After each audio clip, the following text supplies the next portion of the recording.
Hey there, welcome back to another video. Today we're going to take apart a Ford AOD valve body. This valve body is out of the same transmission that you saw in the teardown video if you watched that, as well as the reassembly series. So a couple things about these valve bodies just straight off the bat. Number one, they are relatively complex and involved for what I will refer to as a single stack assembly. And what I mean by that is a control body or valve body casting where all the valves are on one level, just like this. Okay.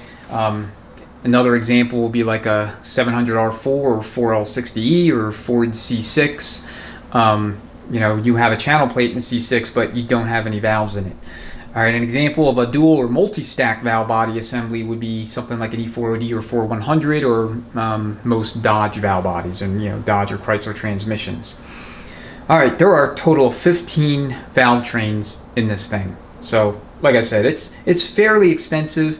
And there are multiple bores in which there are at least two valves present. So you have all your valves and your corresponding springs. So it's critically important that you keep track of all the different valve trains, the order of each and every little part, every spring, every valve, every plug, every retainer that comes out of it in the order that it was removed.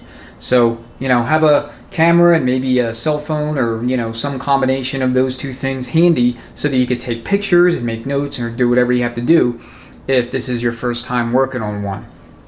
Alright, so a couple things you're going to need on the bench with you in addition to the usual stuff. Okay, the first thing is going to be a little bolt.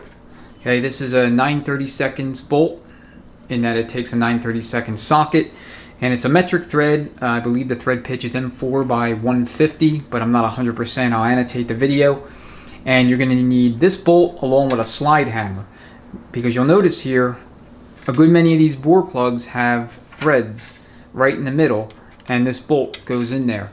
And once you remove your retainer clip or your retainer plate, whatever the case may be, you're going to need the slide hammer and this bolt to extract that bore plug. I mean, maybe you could do it without it, but every one of these that I assembled and disassembled, I've always had this bolt. Now, Transgo provides these in their shift kits, but if you don't have a Transgo kit and you don't plan on buying one, then you can go to the hardware store and you should be able to find a bolt that meets the need. Okay, any slide hammer will do, and then you're going to need an 8mm and a 10mm socket along with an impact or ratchet, I guess. And that's for the retainer plate, reinforcement plate bolts, and the detent spring guide bolt. That's the only bolt on the back side that takes that 8mm socket. Alright, I'm going to walk through the valves real quick, and then this way you know what they are and where they are, and then we'll get into the disassembly. So this is the manual valve, and I'll use a numbering sequence too, based on the way ATSG has their diagrams in the manual for this transmission. So they number all the valves 1 through 15, or I should say the bores, and then they have all the valves laid out, tagged to that corresponding number for that bore. So number 1 is going to be the manual valve, and then you have your throttle sleeve and plunger, and then your throttle control valve. And I'm not going to name the springs. It's understood that that's what they are. Okay, number 3 bore, according to the ATSG manual, is going to be your 2-3 back out valve. So this is number 1, this is number 2, and this is number 3. And then number 4 is actually going to start on the right. So I'm going to go right to left. And number 4 is going to be your orifice control and 2-3 capacity valves. Okay, so again, multiple valves in that bore. Number 5 is going to be your 3/4 shift and 3/4 throttle valve. Number 6, and the number 6 is going to be here. It's going to be your TV limit valve, and then you're going to have your 1/2 shift valve. That's bore number 7. So bore number 8 is going to be your overdrive servo regulator valve, and then number 9 is going to be your 3/4 shuttle valve. And then this wider bore here, which is going to be bore number 10 in the diagram, is going to be your 1/2 accumulator valve, and then here at number 11 is going to be your 1/2 capacity modulator valve. And then bore 12 is going to be your boost and main pressure regulator valves. Now, most GM transmissions, that stuff is in the pump, but Ford, generally speaking, at least for this vintage of transmissions, puts that stuff in the valve body. Okay, so now bores 13, 14, and 15 are thusly, and 13 is going to be your low servo modulator and 2-month scheduling valve.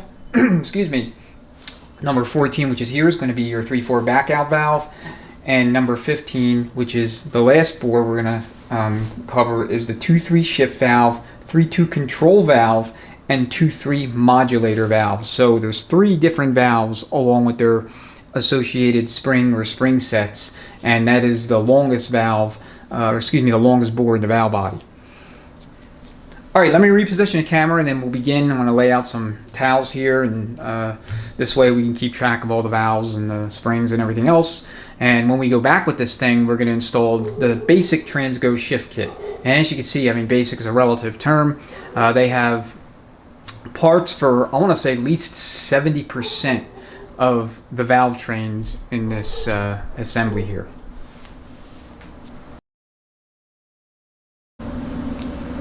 Okay, first thing I want to do is separate the plate from the valve body. So we have to take the reinforcement plates off and the little detent guide screw or guide bolt. So that's going to be your 8mm.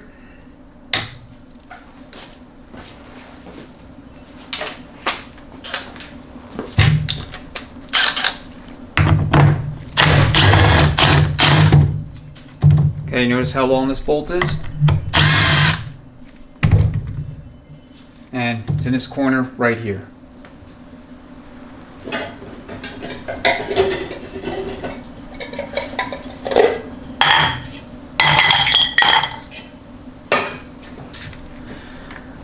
Alright, next is your reinforcement plates. So they are all a bit different. Just take note of where they go and how they go. Alright, now this transmission was rebuilt only 2 years ago, and it has less than 50 miles on it. If you didn't watch the teardown video, the reason it's on the bench to begin with is it was had a neutral and third gear condition. So initially it was thought to be a throttle cable adjustment issue, but the shop that brought it to me tried every which way to get, you know, third gear back, but nothing would happen. And it turns out there was part of the problems. There was way too much clearance in the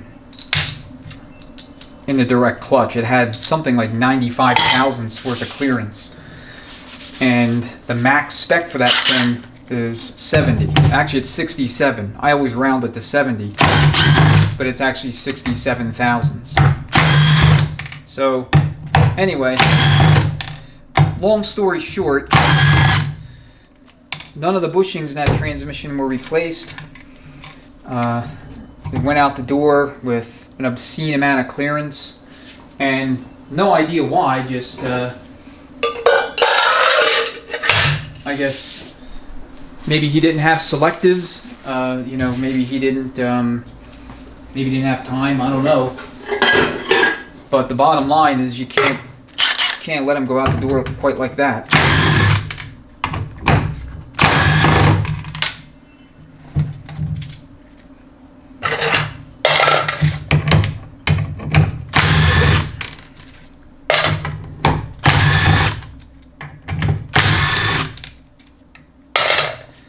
Alright, so there are a series of check balls on the underside of the valve body, along with some like pressure relief valves, etc. And you see this thing definitely got hot because it's bonded. Okay, for having only 50 miles on it, I mean, this thing should have peeled right off. So I'm figuring the gasket's going to fight me too. So again, take note of your pressure relief valves and your large check ball location, which is where my finger is. All right, let me get this plate out of the way.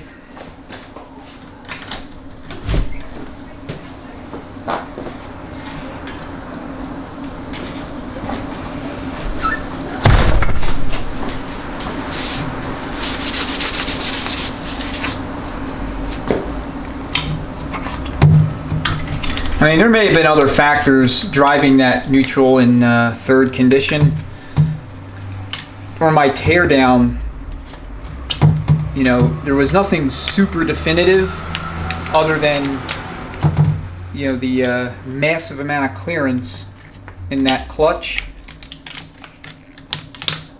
along with just maladjusted TV cable. But like I said, there may be some things that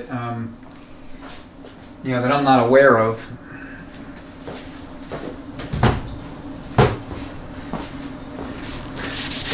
That were going on before my shop customer came into possession of the vehicle. So whoever built the transmission, you know, like I said, they didn't replace any of the bushings. They didn't, you know, they didn't set the clearance in the direct clutch correctly. I want to say the clearance in some of the other clutch packs, the forward and the reverse input, were on the high side as well. And like I said, with these transmissions, you know, there's a lot of different variability in terms of what you might get clearance-wise. So Ford made a whole bunch of selectives for each of those drums. You had selective snap rings, and the intermediate has a selective steel plate, a flat steel. I mean, there's definitely some idiosyncratic components to dealing with these transmissions. Alright, let me see if I can get this thing up close without making a mess. We're allowing the check balls to spill out, so at least you can see the location of all these different things here on the underside of the valve body.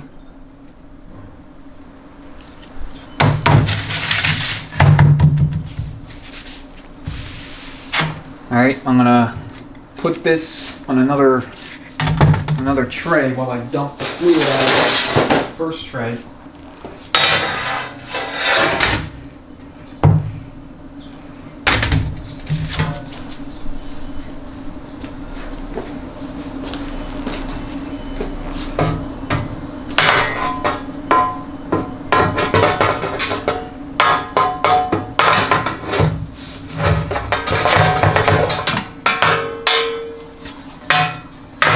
It literally takes 2 trays worth to deal with this valve body. It's that much of a mess.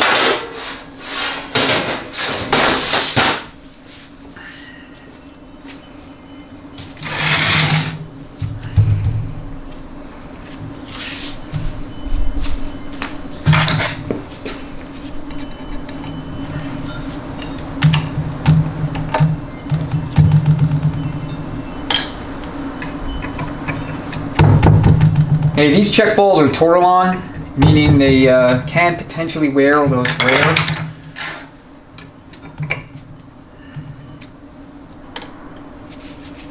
But you do want to inspect them once they're cleaned off.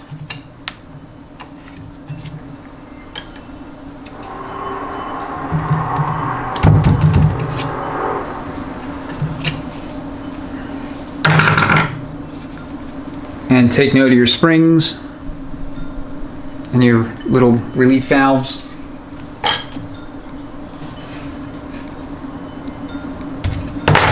Check ball over here.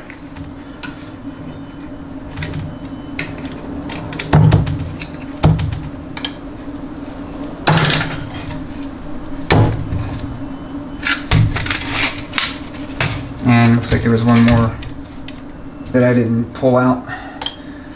And there it goes. Alright, so the manual valve is going to be the first to come out, and it just has a little E-clip there that you see.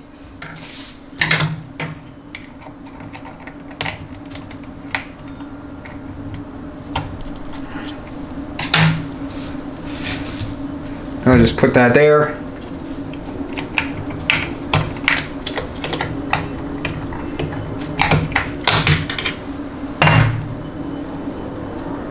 Alright, then we'll go ahead and we'll remove our TV sleeve and plunger. So you have your E-clip here, or retainer clip.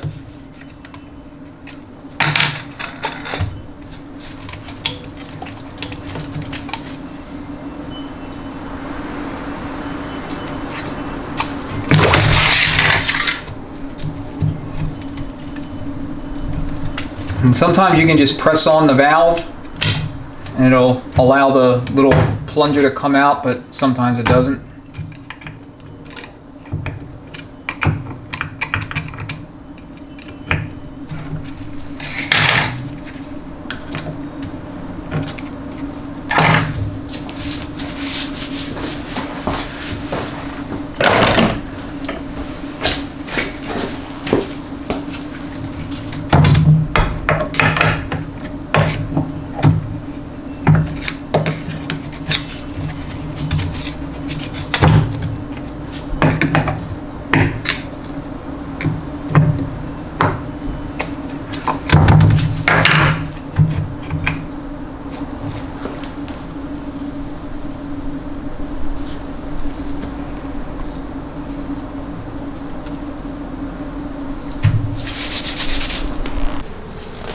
Alright, now what we're going to do is simply remove our throttle valve so you can push your plunger forward. That should pop the valve out. And this one almost came out. It seems like it's real tight in the bore, so we may need to polish this. And, you know, like I said earlier, I never figured out definitively what the cause was for that neutral and third condition, but if this valve is sticking in the bore, you know, that can certainly play a role there in causing that issue. Let me reposition this camera so you can see the valve lineups as I'm taking them out.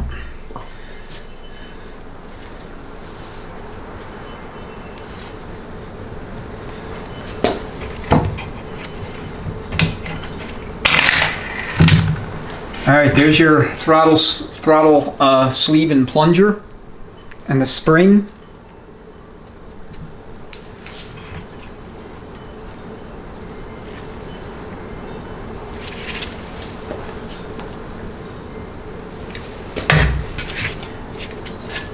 So this board is going to have to be polished. Because normally that valve, you know, comes out without too much issue. So at the very least, we're going to need to remediate the bore with bench buddies. Okay, then move to number 3 valve. Notice the same sticky substance on the valve body that was present in some of the areas within the rest of the transmission. So, you know, this is the kind of stuff that, you know, you sometimes find.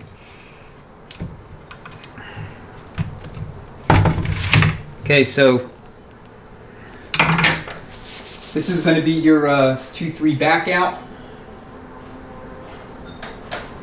And it is under spring tension, so it might be such that you can get lucky if you don't have like one of those little bolts. See if you can force it out by just pushing on it. Most of the time it doesn't work out like that. Most of the time you have to use the little bolt.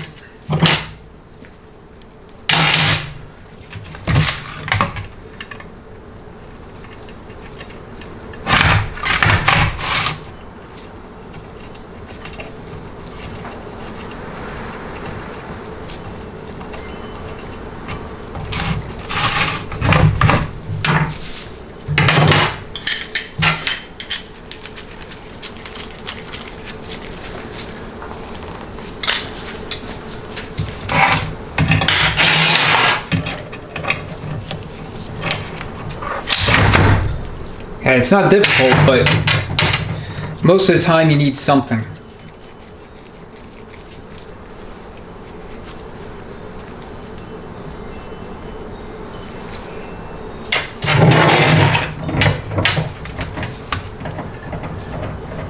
Here's your spring.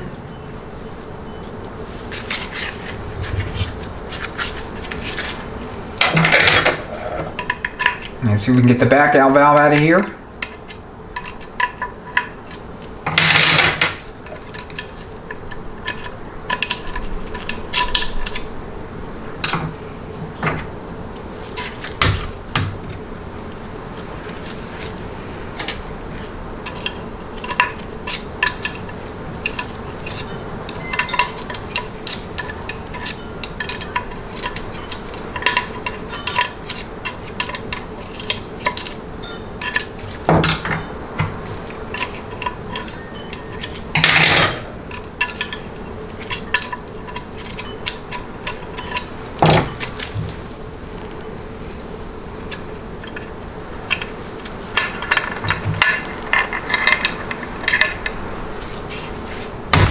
That's a fairly long valve.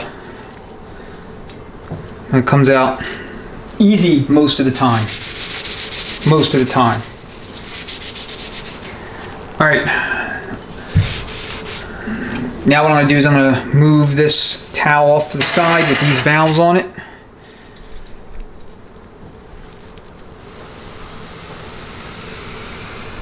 I'll get another towel and lay it out. And then we'll do valves 4 through 8, or I should say valve trains 4 through 8.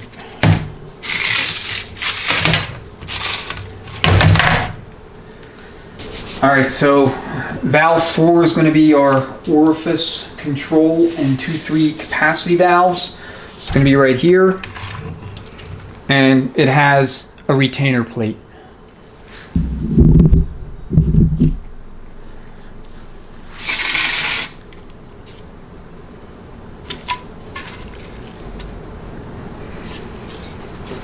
So there's a retainer plate outboard and a retainer plate inboard. So once again, I'll do a close-up so you can see.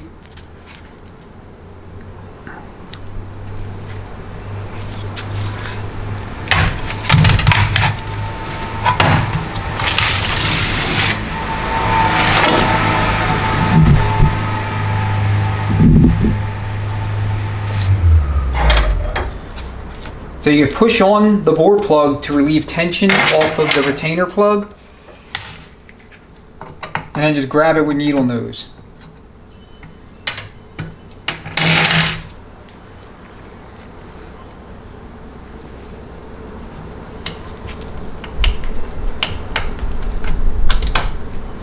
And here we got lucky because I was able to get this bore plug out without resorting to the slide hammer.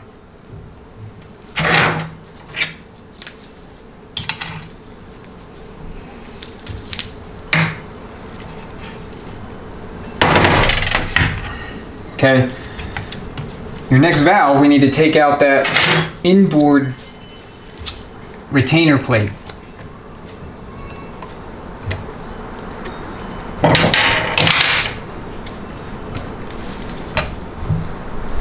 And there's going to be a spring inboard of the plate. So there's going to be another valve that's going to come out. I should say a valve. We haven't actually taken a valve out yet.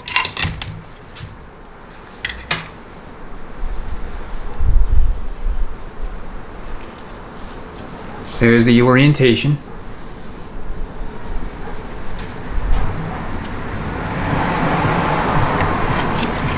And then this spring got twisted up in here. So here's the second spring.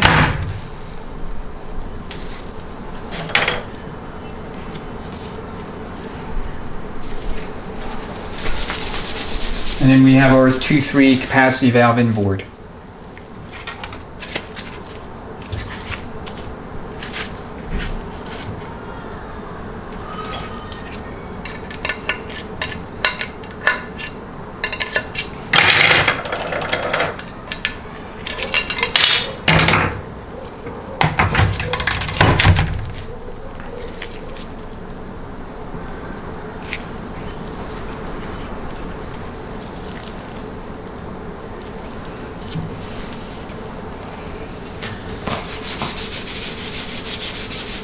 Alright, next we have our 3/4 shift and our 3/4 throttle.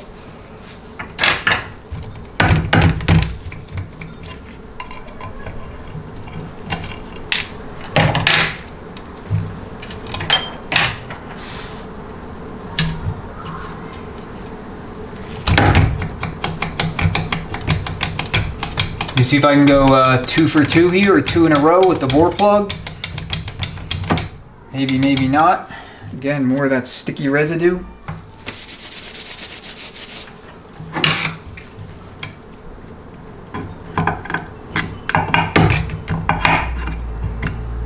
Okay, so for here, you're just going to pry until you get the side exposed. And you can just continue to pry outward with the screwdriver.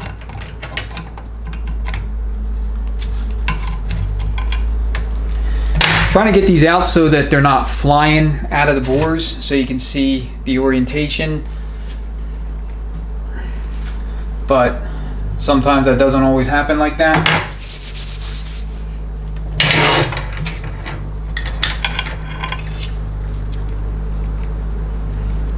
So this was outboard.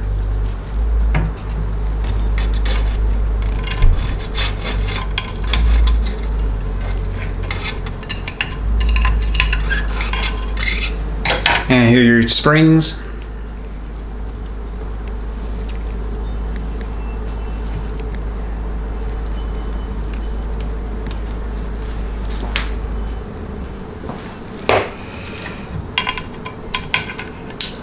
and then the inboard valve.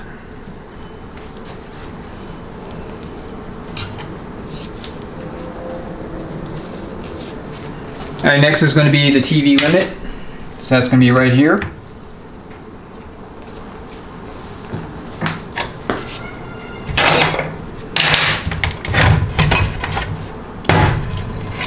So there's going to be a spring and then a valve. So again, same deal. You can relax tension on the spring, or on the retainer clip rather, via your screwdriver. And then grab your needle nose so you can remove the clip.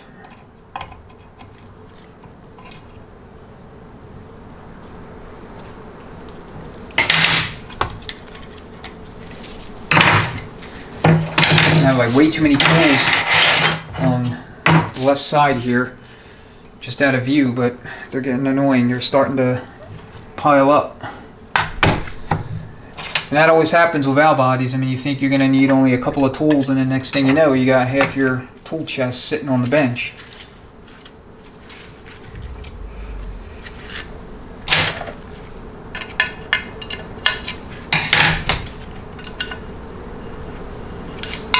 It's kind of a tight space in there. There's a valve.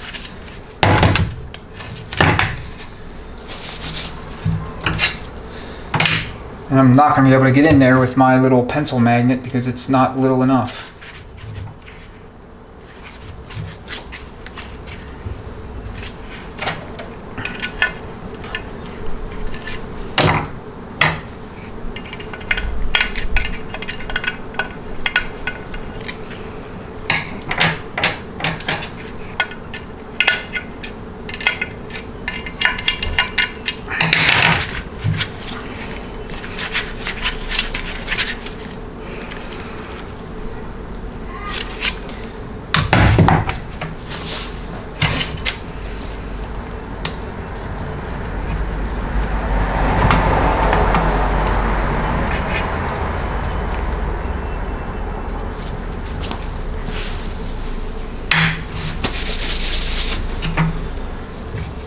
Alright, next is going to be the 1-2 shift valve.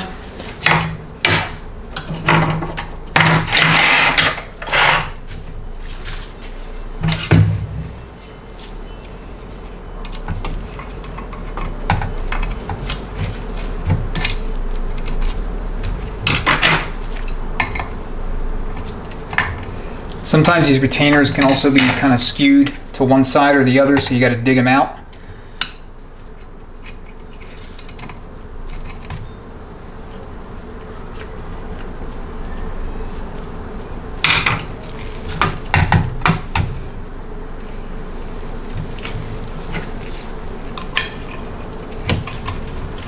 Let's see if I can get this bore plug pushed out, but I don't think that's going to happen.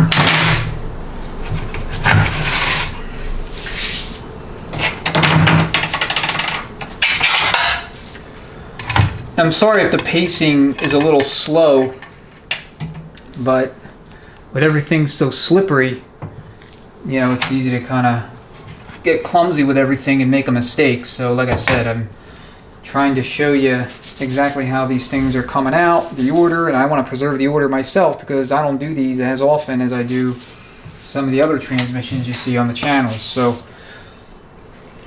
you know, there's two reasons why I'm going as slow as I am.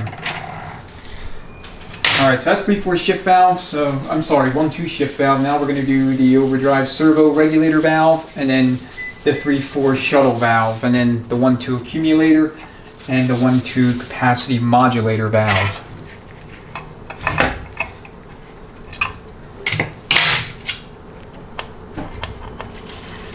So a little bit of spring tension on this one, and we were able to get it out without using the slide hammer.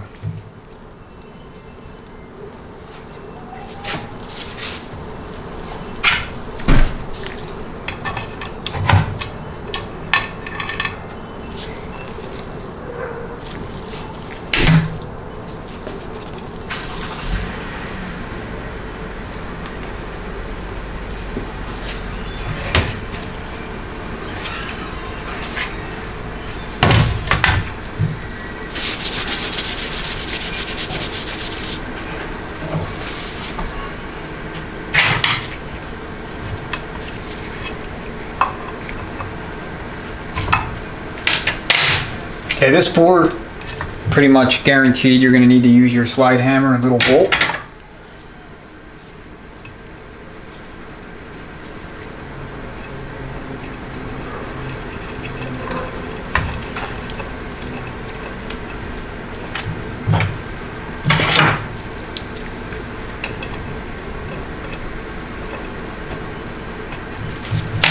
Alright, I want to thread it all the way in because, you know, these threads are tiny, so I don't want any slop lest I actually strip one out. I mean, the likelihood of that is remote, but still, I just, you know, like I said, being extra cautious.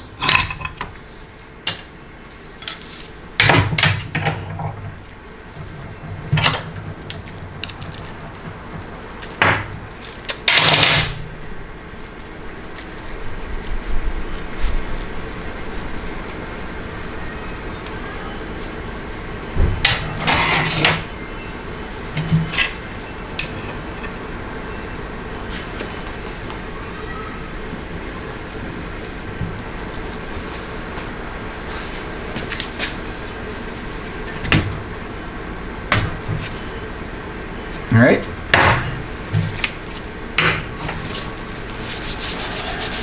All right, time for the 1-2 accumulator and then 1-2 capacity modulator valves.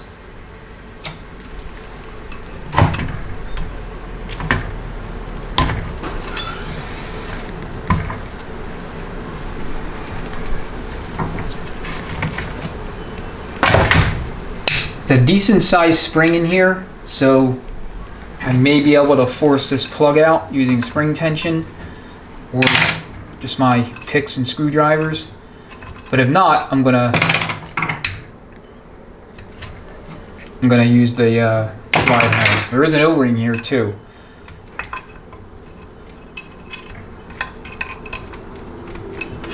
Alright. No need to force it. We'll just pop it out with the slide hammer.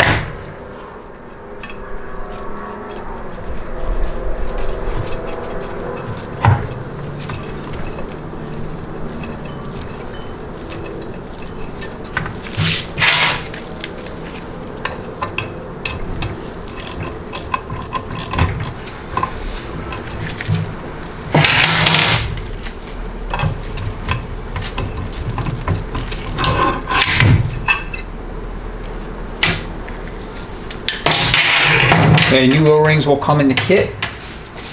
And I say the kit, your overhaul kit. So you got 2 springs.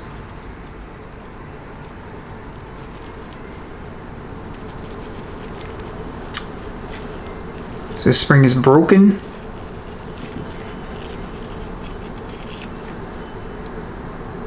So 2 springs are actually 1 spring, and that's why I didn't have as much spring tension as I figured I would. So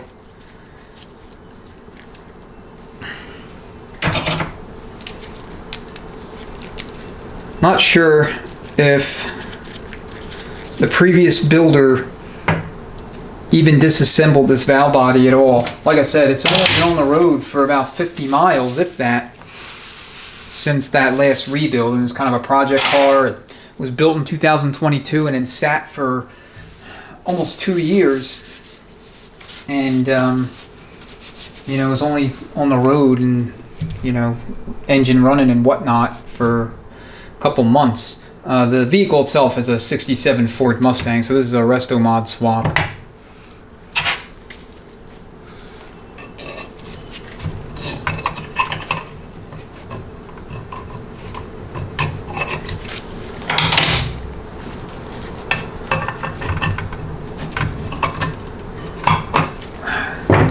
That's not want to come out.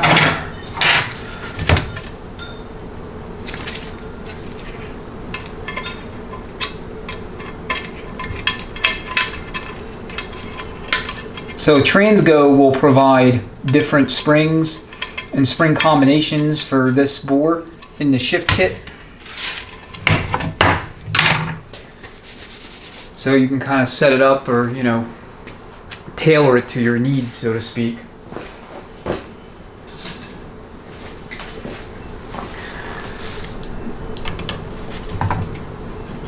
I end up using 50 different tools on this thing.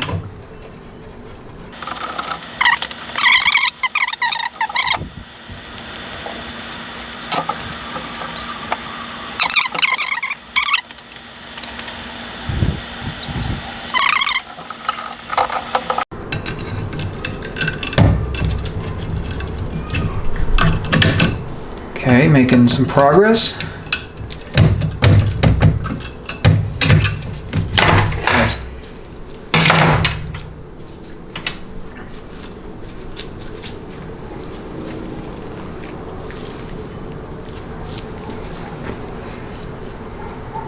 So kind of fudged it there a little bit, but I mean, that's not really consequential. And then here's your inboard spring. So they're both the same length, or at least they're supposed to be. And obviously one is not supposed to be broken in half. All right.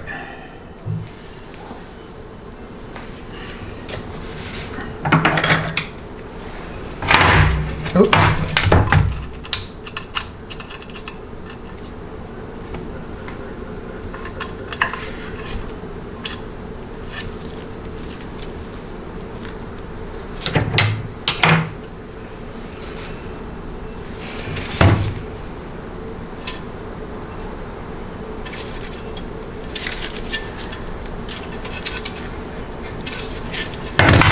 No, we're not going to mess around with that either.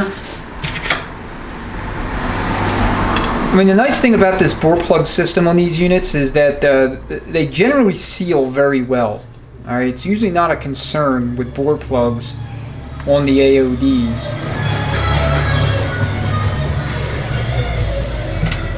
So it's like one less area of concern you have to worry about. That is a common source of issues with most transmission valve bodies that have bore plugs.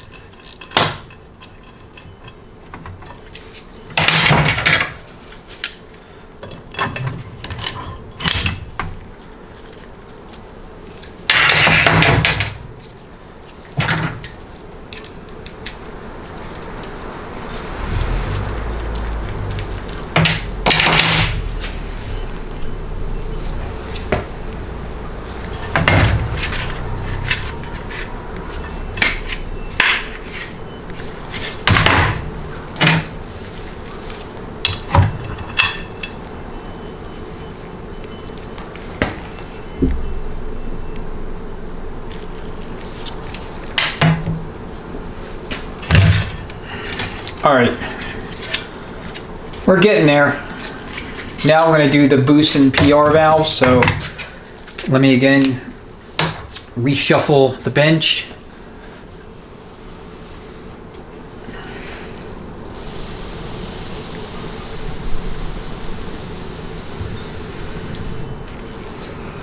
And when we're all done with this thing, all the valve trains out, I'll readjust the camera so you have a bird's eye view of everything. Alright, so boost and PR valve. With these transmissions, I always install, at least for basic builds like this, the Sonex O-ring boost valve. It's the standard ratio boost valve, but you know, it's more than sufficient for a stock or mild build. Sonex does make a high performance boost valve that's much larger ratio, for higher line pressures, higher boost pressures, I should say, that you want to run if you're doing anything like high performance.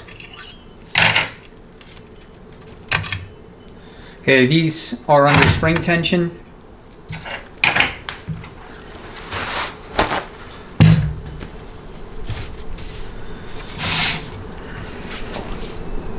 I want to make sure you can see what I'm doing.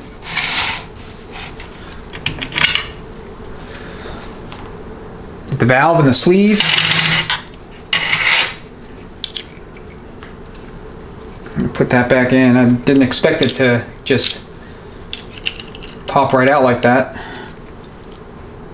That's how it goes. Alright, battery had literally just died, so I don't know if it caught how the boost valve goes that I was showing, but this is how it goes. So this little boost valve will not be going back in. So here's your spring and your pressure regulator spring, and then you're gonna have a spring seat and then your PR valve.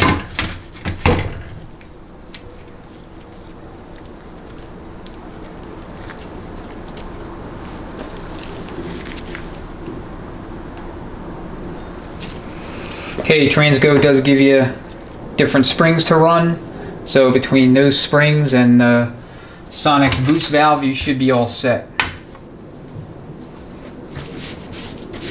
Okay, our last 3 valve trains. So it's going to be the low servo regulator valve and 2-1 scheduling valve, then the 3-4 back out, and the 2-3 3-2 control and 2-3 modulator valve. So 2-3 shift valve, 3-2 control valve, 2-3 modulator valve, and that's this long bore right there.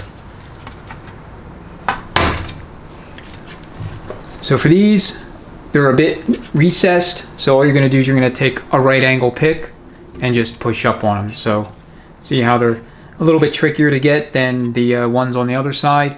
So you're just going to take a 90-degree pick and just push up. And that's it. Push up, pry up, however you want to say it.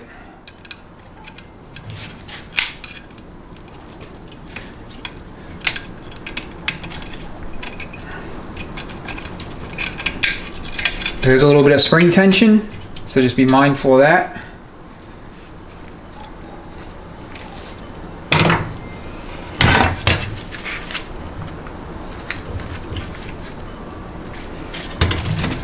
This valve's another valve that doesn't want to come out.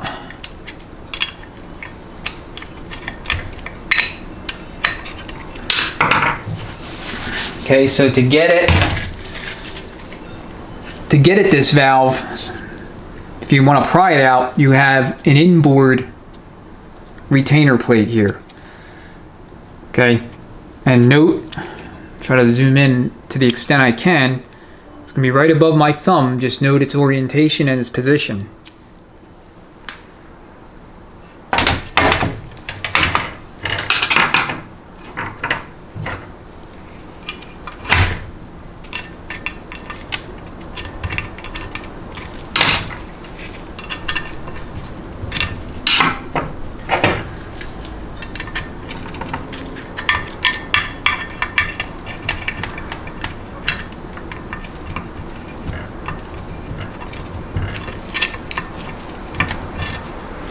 Okay, all I'm doing is prying up against it, the back of it with my screwdriver. So there's going to be a spring inboard of this retainer plate. So the valve that you see here still in the bore is outboard of it. So you have the outboard valve, the inner retainer plate, and then the inner spring, the inner valve.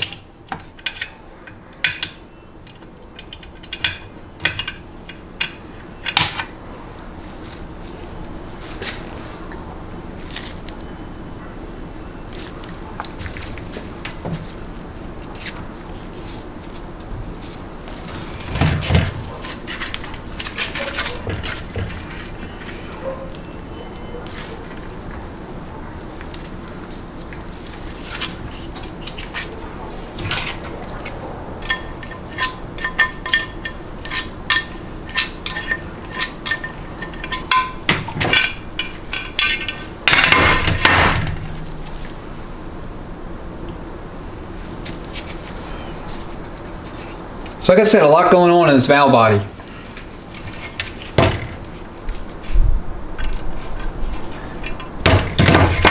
And this particular valve that we just dealt with, or valve train rather, can be a little bit tricky because of that inboard retainer plate and the arrangement of the plate, the valve on the near side of it and the spring on the far side of it.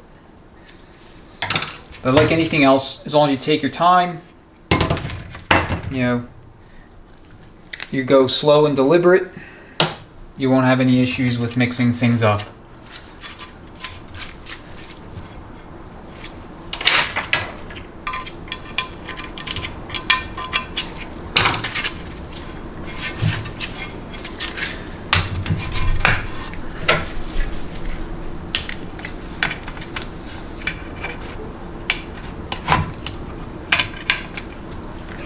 You also want to make a mental note of any valves that appear to be dragging on their way out. Okay, so the throttle valve was dragging fairly significantly, and so I know we're going to be polishing that bore. But the rest of these valves are actually okay. Maybe the accumulator valve too, but the rest of them so far, they're just laden with fluid, but otherwise they're not offering up too much in the way of resistance.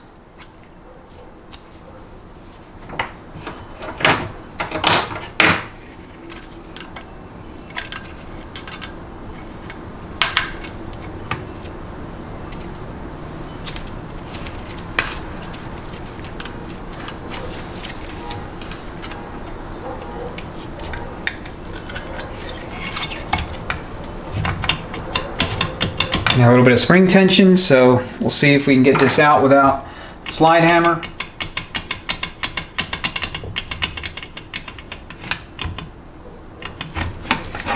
So these are 3 different valves in here.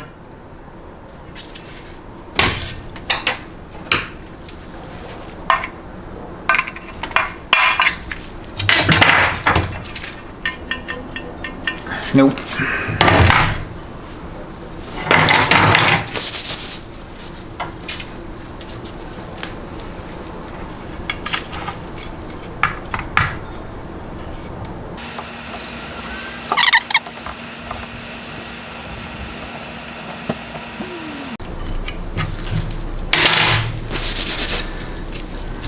Super slippery my hands are.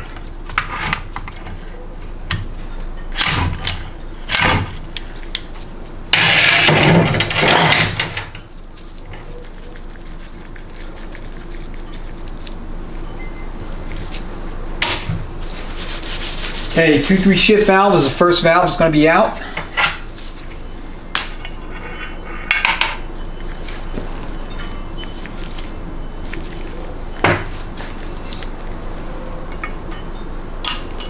Next going to be your 3-2 control.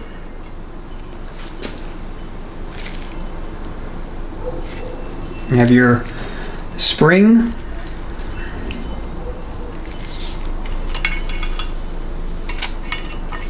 And then you have your 2-3 modulator. So you got a spring inboard, and then there's going to be a valve. So that valve is.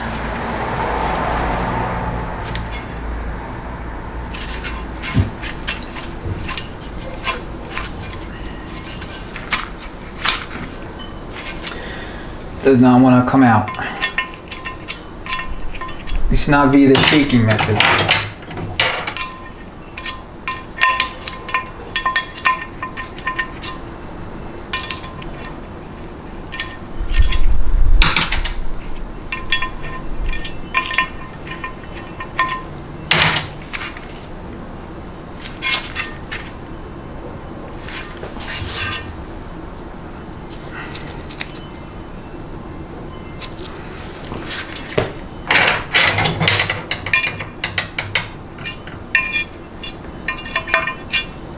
This valve may also need or could benefit from bore polishing, possibly.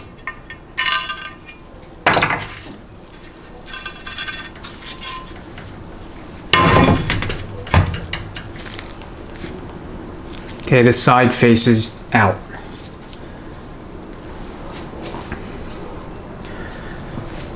Okay, so the valve body casting is empty.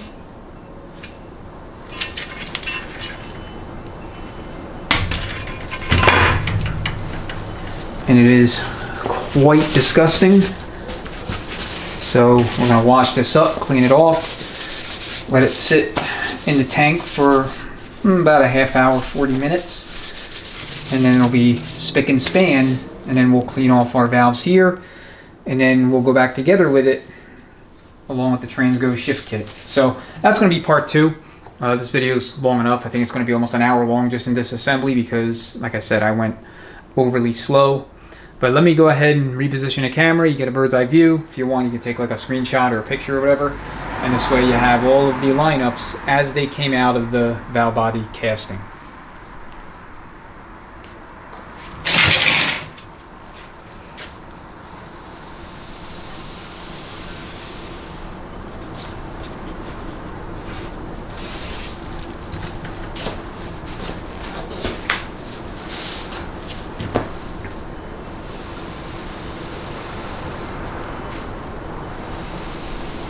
Alright, there you have it. One AOD valve body completely disassembled. So when we go back with it, we'll have the shift kit, we'll install all that, and you'll know how it goes back together. Alright, till then, thank you for watching, and we'll catch you on the reassembly video.